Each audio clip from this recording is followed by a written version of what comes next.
So my little brand new cafe got robbed last Monday night. And so I wanted to make this video for you today to not only use this as an opportunity to try and identify this thief on my little channel, which is pretty unrealistic probably, but also if you're interested in opening a cafe and want to understand what to look for, then I can help you because I've done this now 6 times. I've learned a lot of lessons from mistakes that I've made, and I can help you not make those same mistakes. So let's check it out. G'day YouTube, Ride here, your coffee coach. And for those of you who don't know, or maybe this is the first video that you've ever watched of mine, this studio is actually set within my espresso bar. And this is a fantastic place for people, the community, to come enjoy fantastic coffee, talk to me about coffee, get any sort of education around coffee, and look at different coffees, devices, brewers as well. So it's really upsetting. And one of the first lessons that I want to share with you is the fact of you have to be aware that you're not as safe as you think you are, and to look at the lessons that are presented in front of you.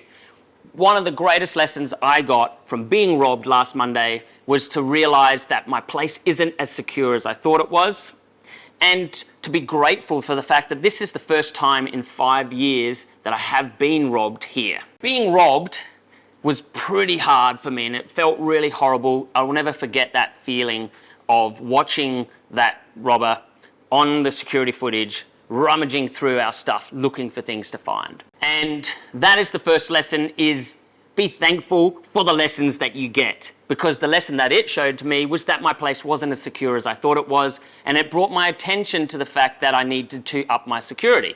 So that's what I've done, and hopefully it's made it more secure now, and we are certainly prepared for the next time that someone tries to rob us. I could have gone down into a rabbit hole of depression and thought of, why did this happen to me? You know, I've worked so hard, you know, I work my guts out trying to make ends meet and provide a space that's safe for the community to come and enjoy fantastic coffee, and for someone to decide that they're better than me, that they can come in, take what they want without having to work for it, take away everything that I've worked hard for. I'm not some big evil corporation that's exploiting people and farmers. I'm a little guy trying to make ends meet.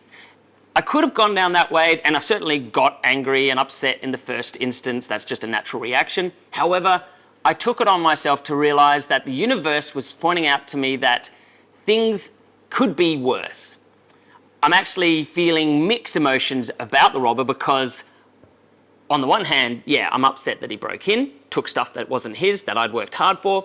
And on the other hand, he could have been one of the people that just wanted to see the world burn. He could have destroyed all my amazing equipment, could have stopped us from trading, which would have hurt us a lot more than stealing the cash, the tips, and the float that he stole from the till.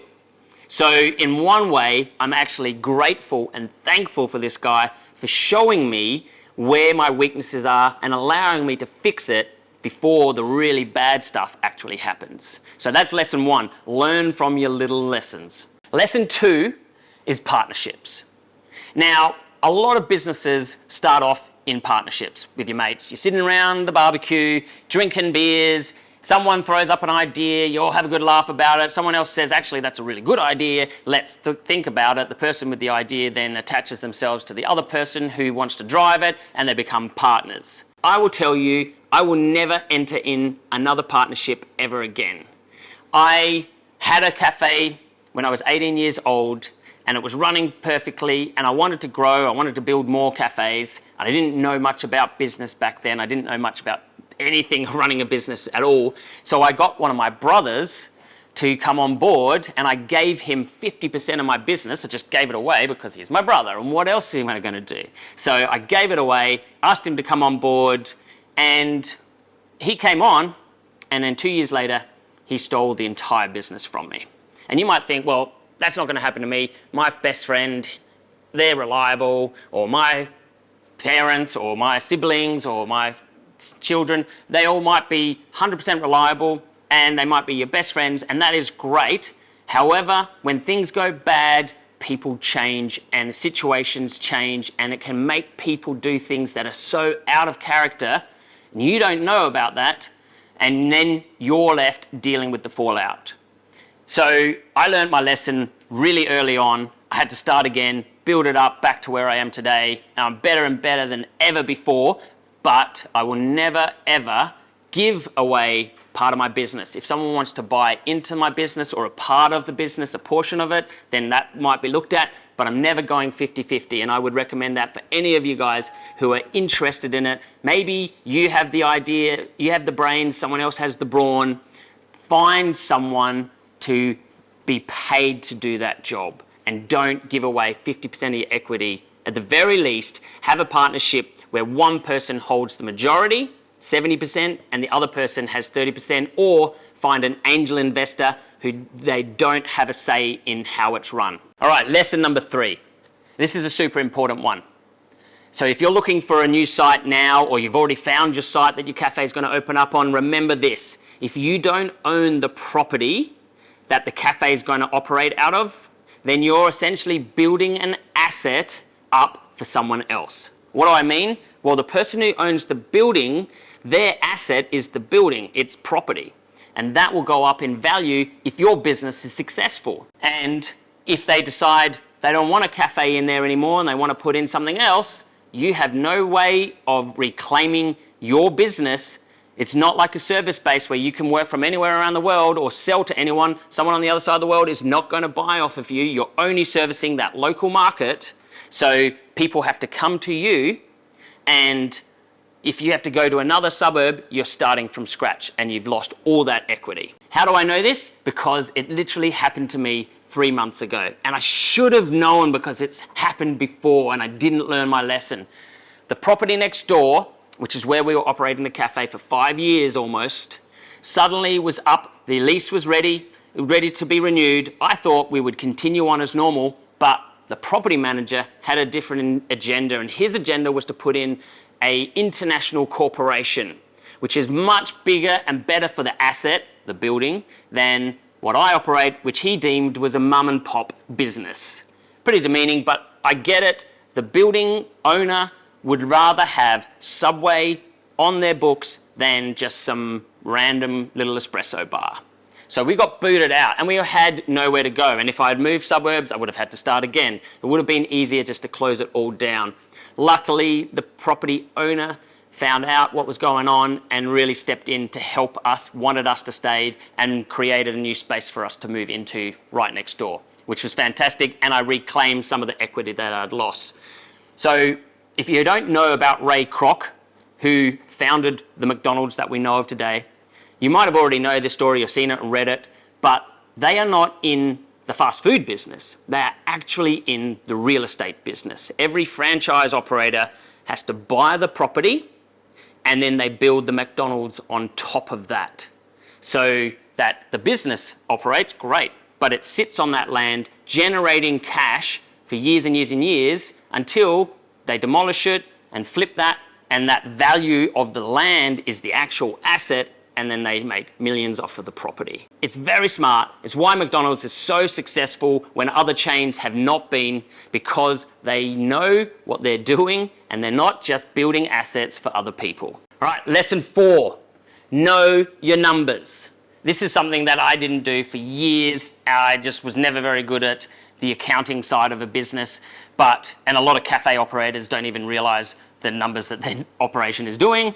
But if you don't know what your profit and loss is, how much everything costs, how much you're making per hour, how many coffees per hour you need to sell in order to maintain that profitability, there's no point in doing business.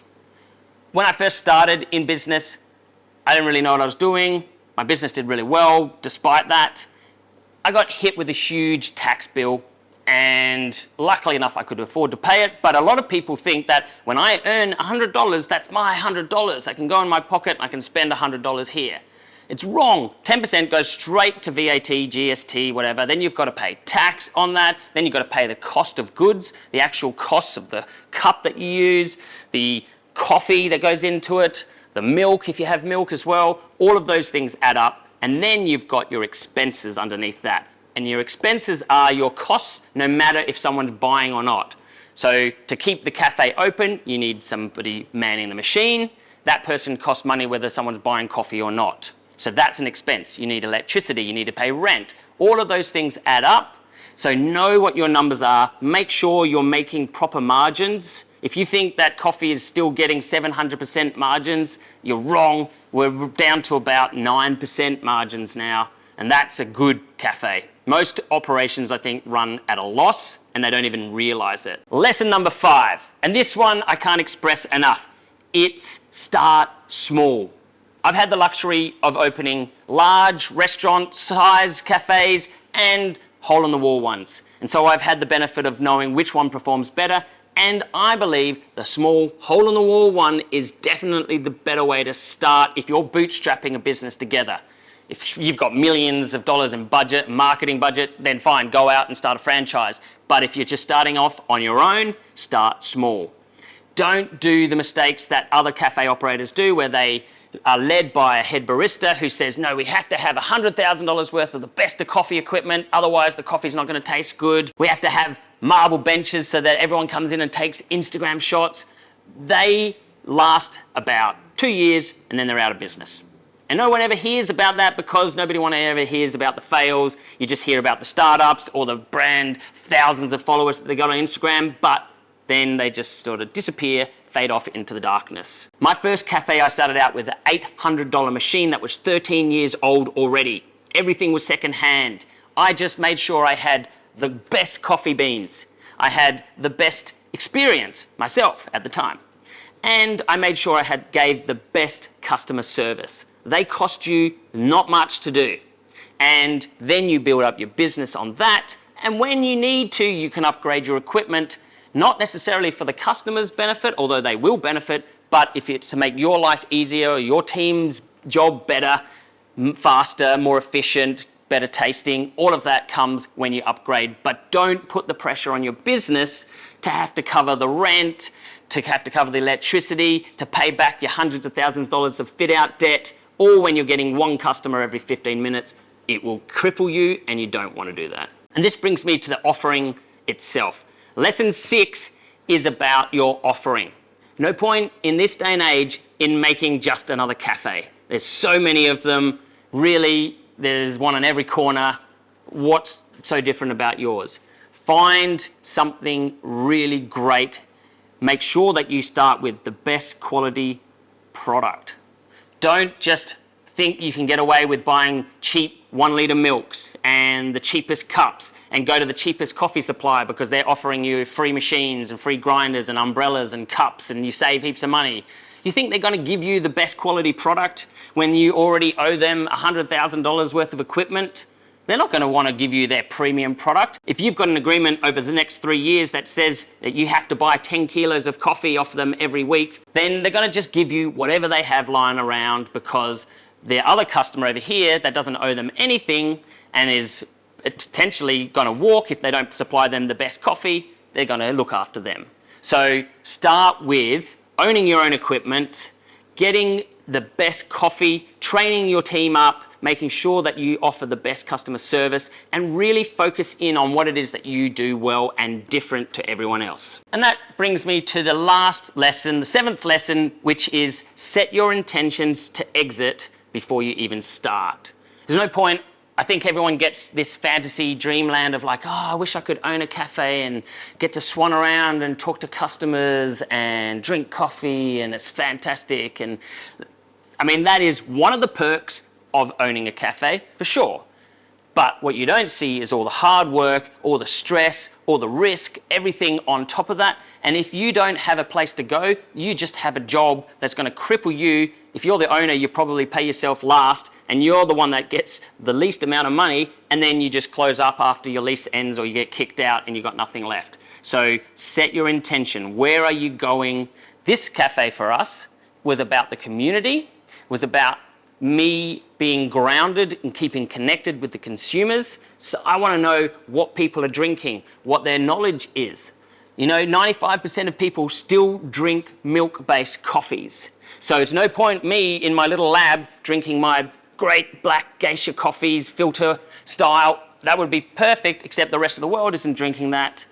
And I'm just in my little bubble drinking my own coffee, making products that I think are great for me, but 95% of the people don't enjoy it. So this was keeping connected. This was allowing me to keep that conversation going, build the education hub, which is this YouTube channel to educate everyone on the amazing benefits of coffee and all the things that we don't really know about yet.